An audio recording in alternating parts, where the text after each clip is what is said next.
हाय दोस्तों, welcome back. हम पढ़ रहे हैं सिंगल एंट्री, और सिंगल एंट्री में आपके एडिशनल प्रैक्टिस क्वेश्चन जो सॉल्व्ड हैं उसमें क्वेश्चन नंबर 4 मैं करवाने वाला हूँ। मैंने कुछ प्रैक्टिस क्वेश्चंस भी शेयर किए हैं गूगल ड्राइव में, तो सिंगल एंट्री के वो प्रैक्टिस क्वेश्चन भी आप करिए। और रिमेनिंग क्वेश्चंस जो हैं वो कंपैरेटिवली इजी हैं या सिमिलर हैं उन क्वेश्चन से जो हमने इलस्ट्रेशन में किए। तो एक बार मैं चाहता हूँ कि आप उनकी प्रैक्टिस खुद से करिए। अगर कोई भी क्वेश्चन आपसे सॉल्व नहीं होता है या कोई भी पॉइंट समझ में नहीं आता है, you know the drill, you just have to ask me, I will solve them for you, and if you want me to I will prepare a video for it as well. ये question भी comparatively simple question ही है, but थोड़ा अजीब है, इसलिए मैंने सोचा कि इसको मैं कंप्लीट कर देता हूँ। So I am solving this question. देखिएगा, the statement of affairs of Mr M on Saturday the 31st December 2015 was as follows, right? Statement of affairs दे रखा है, कैपिटल है, creditors, liability for outstanding expenses हैं, asset, stock, debtor, cash और bank balance दे रखा है। Mister M did not maintain his books on the double entry system but he carefully follows the following system. Double entry system तो follow करते नहीं, but एक कुछ सिस्टम है इनका, उसको ये केयरफुली फॉलो करते हैं। एवरी वीक सबसे पहला जो सिस्टम है इनका ये कि ये 200 रुपीज़ वीकली विड्रॉ कर लेते हैं, ड्रॉइंग्स कर लेते हैं, ठीक है ना। After meeting his weekly sundry expense ₹100 on an average and his drawings, the balance of weekly collection is banked at the commencement of the next week. हर सप्ताह क्या करते हैं ये, weekly after meeting is weekly sundry expense, जो 100 रुपये का weekly खर्चा होता है, और उनकी ड्राइंग्स है ना 200 रुपये की, वो करने के बाद जो भी कलेक्शंस होते हैं उसको ये बैंक में जमा करा देते हैं नेक्स्ट वीक की शुरुआत में। No cash purchase is made and creditors are paid by cheque. कोई कैश परचेज नहीं होती है, सारी परचेज क्रेडिट में होती है, और सारे क्रेडिटर्स का पेमेंट जो है वो चेक से होता है। Sales are at fixed price which include 20% profit on sales। Sales में 20% प्रॉफिट होता है, यानी सेल्स का 20% निकालेंगे तो कॉस्ट आ जाएगी, और अगर हमें कॉस्ट दे रखी होगी तो सेल्स कितनी होगी ये हम पता कर लेंगे। Credit sales are few and are noted in a diary. Credit sale बहुत कम होती है इनकी उधार पे, और अगर होती है तो उसको डायरी में लिख लेते हैं। Payments are received in cheques only from such parties. और ऐसे कस्टमर से जब पेमेंट लिया जाता है तो सिर्फ चेक में लिया जाता है, यानी इनका पैसा बैंक में आएगा, right. Expenses other than sundries and other special drawings are made in cheque. Other than sundry expense अगर कोई होता है और कोई स्पेशल ड्राइंग होती है तो वो चेक में करते हैं, है ना। मतलब नॉर्मल ड्राइंग तो कर ही रहे 200 रुपये की, और कोई भी सन्ड्री एक्सपेंस होता है तो वो इन्होंने क्या कहा है कि कैश में किया। After meeting is weekly sundry expense, वो कैश में करते हैं ये, उसके अलावा वाला, और ये 200 रुपये की ड्राइंग्स भी कैश में करते हैं।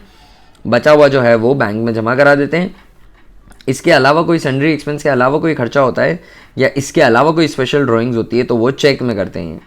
All unpaid bills are kept in a file carefully. जितने भी अनपेड बिल्स हैं इनके, उनको वो केयरफुली एक फाइल में रख देते। तो ओपनिंग आउटस्टैंडिंग एक्सपेंसेस 1000 के, इनके पास केयरफुली एक डायरी के अंदर अनपेड बिल्स पता चल जाएंगे इनके, ठीक है ना। The following are is bank transaction for 13 weeks. 13 weeks के बैंक ट्रांजेक्शन दे रखे हैं। ओपनिंग बैलेंस दे रखा है, चेक डिपॉजिट करा है वो बता रखे हैं, कैश डिपॉजिट करवाया, क्रेडिटर्स का पेमेंट बता रखा है, रेंट पेड बता रखा है। तो ये स्पेशल एक्सपेंसेस सन्ड्री के अलावा, तो वो बैंक में आ गया। और एक्सपेंसेस सन्ड्री एक्सपेंसेस के अलावा 3000 वो भी आ गए, और 5400 का क्लोजिंग जो है बैंक बैलेंस भी हमें दे रखा है।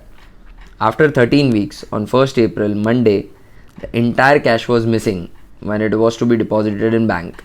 तो वीकली कैश तो जमा होता रहता है, जो एकदम क्लोजिंग है 13th वीक का जो क्लोजिंग, मतलब अगर हम पूरा बनाएंगे कैश का, तो कैश के अंदर जितना भी यहाँ कैश डिपॉजिटेड है वो कैश बुक के अंदर बाय बैंक करके आ जाएगा, क्योंकि इन 13 सप्ताह में जितना भी जमा हुआ उसकी समरी दे रखी है पासबुक की स्टेटमेंट से या बैंक अकाउंट से, तो कैश अकाउंट में उतना जमा हुआ, और कैश का जो क्लोजिंग फिगर होगा वो कैश बेसिकली चोरी हो गया इनका।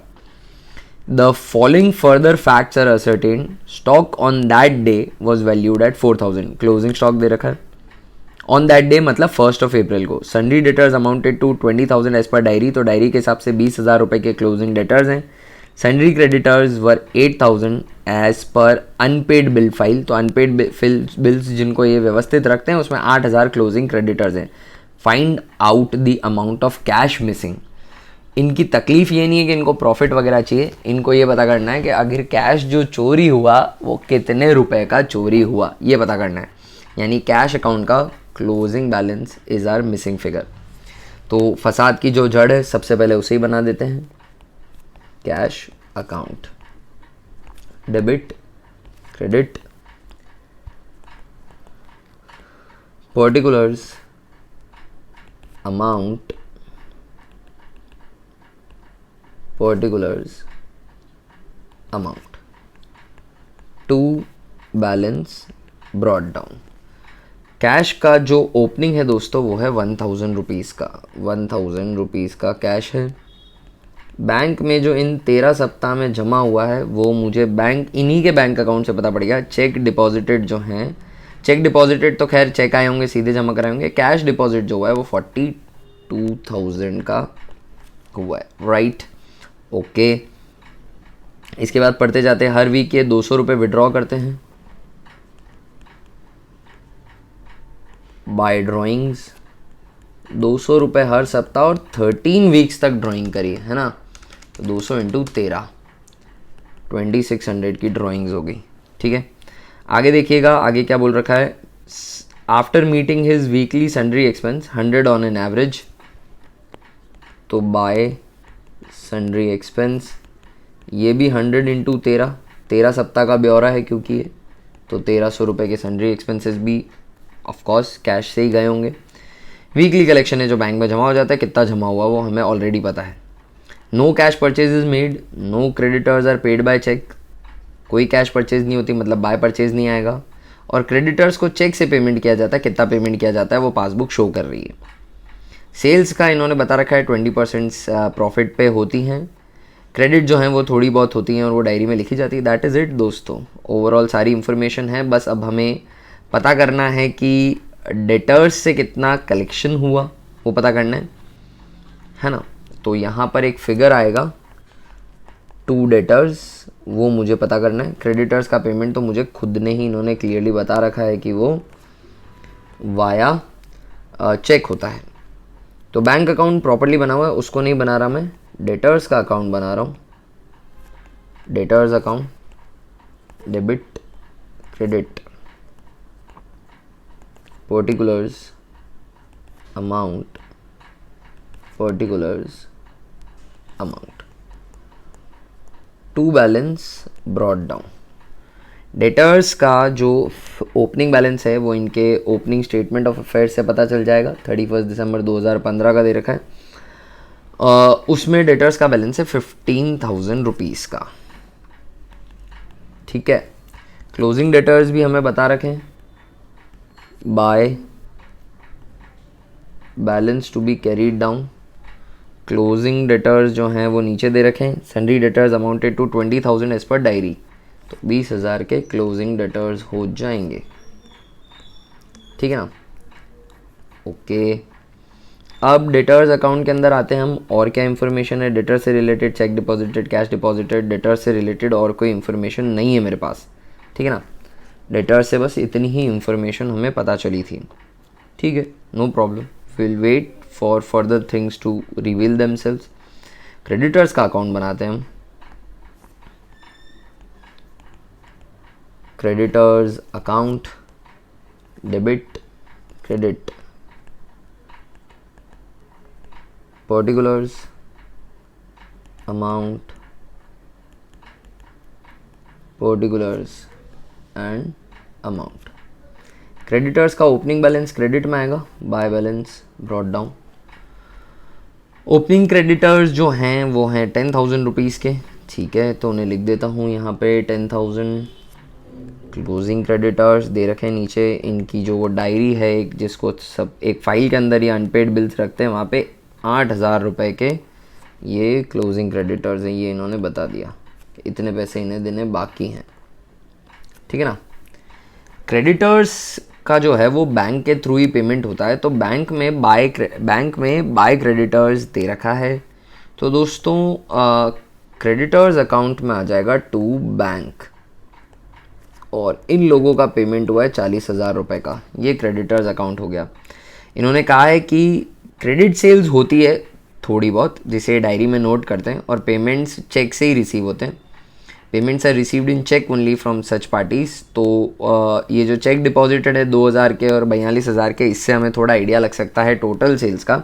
क्या टोटल सेल्स निकालने का और तरीका भी है, ओपनिंग स्टॉक और क्लोजिंग स्टॉक के थ्रू, मैं उसके थ्रू जाऊँगा। क्रेडिट से जो परचेज़ है क्रेडिटर्स है, उससे रिलेटेड एकदम क्लियर बात बोली हुई है कि जो परचेज़ होती है वो कोई तो कैश परचेज़ नहीं है, और क्रेडिटर का पेमेंट चेक में ही होता है। मतलब क्रेडिटर्स अकाउंट के अंदर क्लियरली हमें बाय परचेज मिल जाएगी, क्रेडिट परचेज, और वो टोटल परचेज होगी, है ना। तो वो कितनी आती है, 48,000 यहाँ की टोटल है, यहाँ 10,000 है, तो 38,000 की परचेज रही होगी। इसके अलावा और कोई परचेज नहीं करी है इन्होंने। वाई? क्योंकि इन्होंने कहा है कि कैश में कोई परचेज नहीं हुई, और क्रेडिटर्स का जो पेमेंट हुआ है वो सिर्फ बैंक के थ्रू हुआ है, ये भी क्वेश्चन में बता रखा था। दोस्तों now I will go with this formula. मुझे ओपनिंग स्टॉक दे रखा है इन्होंने, ठीक है ना। ओपनिंग स्टॉक कितने का दे रखा है, ओपनिंग स्टॉक दे रखा है वो ओपनिंग बैलेंस शीट से पता पड़ जाएगा। ओपनिंग स्टॉक है 10,000 का। मैं ओपनिंग स्टॉक से पता कर रहा हूँ कि कॉस्ट ऑफ सेल्स कितनी है। कॉस्ट ऑफ गुड्स सोल्ड मुझे पता चल जाएगी तो मुझे टोटल सेल्स पता चल जाएगी। टोटल सेल्स मुझे पता चल जाएगी तो मैं ये पता कर पाऊंगा कि कितनी कैश है कितनी क्रेडिट है ना। I am trying to figure that out, ठीक है ना। तो चलिए उसको सॉल्व करते हैं हम।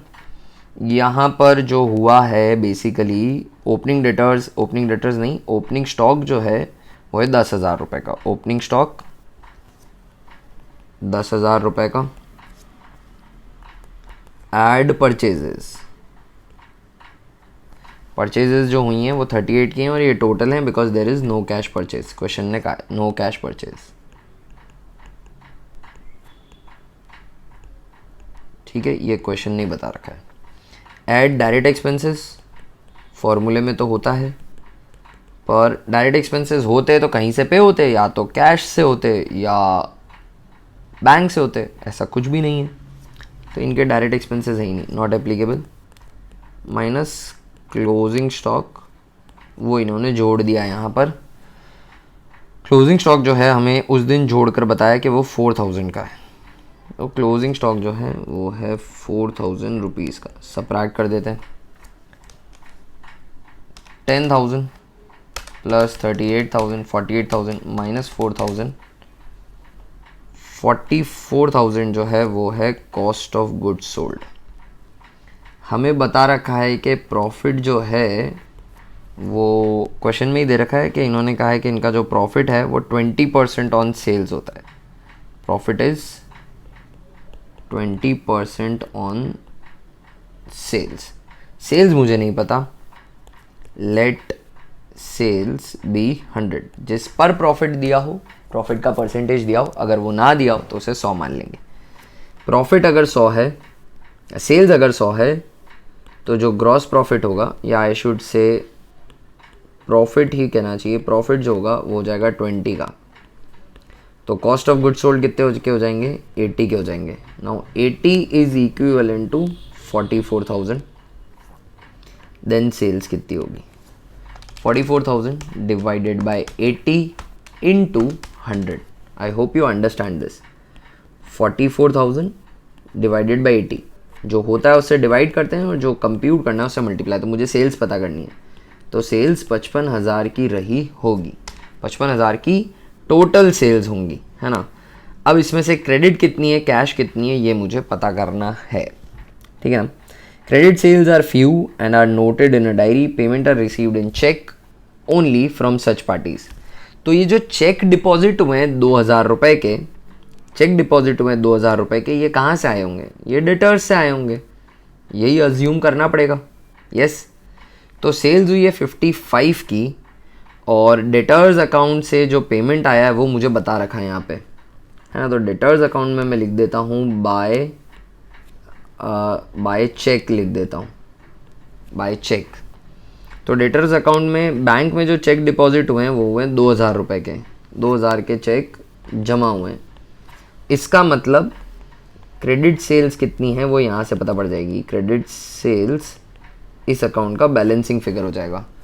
22,000 क्रेडिट की टोटल है, 22,000 माइनस 15,000, तो जो क्रेडिट सेल है वो 7,000 की रही होगी। छोटी सी क्रेडिट सेल है वो 7,000 की है। कैसे पता किया मैंने?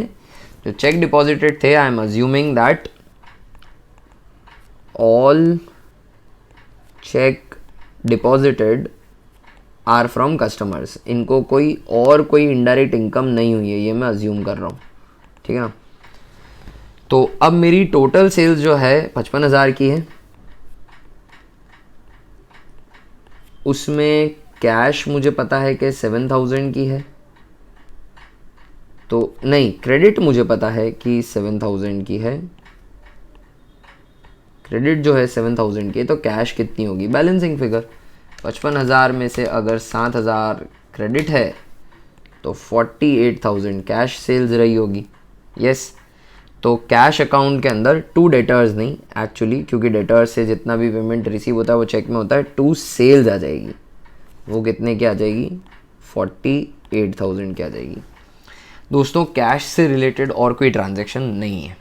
ड्राइंग्स मैंने लिख दी, सन्ड्री एक्सपेंसेस लिख दिए, बैंक में कितना जमा हुआ वो टोटल लिख दी, 42 जमा हुआ है। ओपनिंग बैलेंस मैंने लिखा 1,000 का। कैश सेल्स हुई वो मैंने पता कर ली, क्योंकि क्रेडिट सेल्स बहुत कम है और चेक से पेमेंट रिसीव होता है, तो चेक से 2,000 रुपये रिसीव हुए थे तो क्रेडिट सेल आ गई। टोटल सेल्स में से क्रेडिट सेल्स सब्ट्रैक्ट करी तो कैश सेल पता चल गई, ठीक है। बाकी सारी स्पेशल ड्राइंग्स वगैरह जो है वो चेक से होती है। इन्होंने कह रखा है रेंट पेड, क्रेडिट जो भी है वो सब बैंक अकाउंट में ऑलरेडी है, तमीज़ से दे रखा है। तो अब कैश का जो क्लोजिंग बैलेंस निकलेगा वो बेसिकली है बाय लॉस बाय थेफ्ट। ये जो है बैलेंसिंग फिगर की तरह आएगा, देख लेते हैं। 49,000 डेबिट की टोटल है। 49,000 में से 42 तो आपने बैंक में जमा करा दिया था।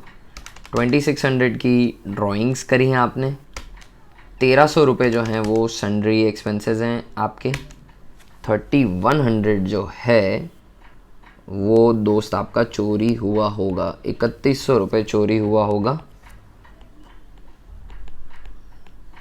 ये पॉसिबल सम है जो चोरी हुआ होगा। अच्छी बात है कि आप बैंक में जमा करा देते थे, इसलिए कम नुकसान हो। वीकली जमा नहीं कराते तो ये पूरे पैसे चोरी हो जाते, मतलब चोर को इतनी सम मिलती कैश ड्रॉर में चोरी करने के लिए। 49,000 कैश अकाउंट की टोटल है। 31 is loss by theft. Let me check once with the module. Loss by theft cash account का closing figure, cash account 3,100, yes 3,100 is loss by theft. I hope ये question आपको समझ में आया होगा। Unconventional चीज़ मांगी थी, करनी सारी कन्वेंशनल चीज़ें थी, वो वही debtor account, creditors account, cash account मैंने बनाया, और सेल्स का कंप्यूटेशन थोड़ा सा हमने हमारे रेशियो में COGS के फॉर्मूले की मदद से किया। So I will see you in the next video guys. Keep practicing and also keep having fun. Bye for now.